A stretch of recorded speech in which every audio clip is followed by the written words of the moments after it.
Difference between have and having. Let's learn. I have a pen or I am having a pen. Which one is correct? Correct is I have a pen. क्योंकि having हम उस वक्त use करते हैं जब हम कुछ ले रहे होते हैं, कुछ कंज्यूम कर रहे होते हैं, कुछ खा रहे होते हैं।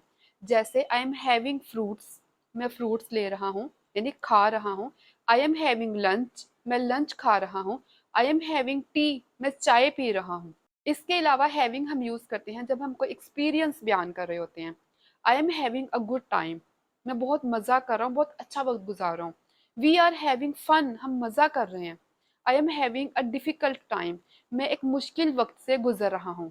तो ये था हैविंग का यूज। इसके अलावा हैव हम यूज करते हैं जब हमने कोई मलकियत शो करनी हो। आई हैव अ पेन, कि मेरे पास एक पेन है। आई हैव अ कार, मेरे पास एक गाड़ी है। I have a house, I have three brothers, I have two sisters, I have one daughter. तो ये डिफरेंस है हैव और हैविंग में। I hope you learn something new today. Follow for more.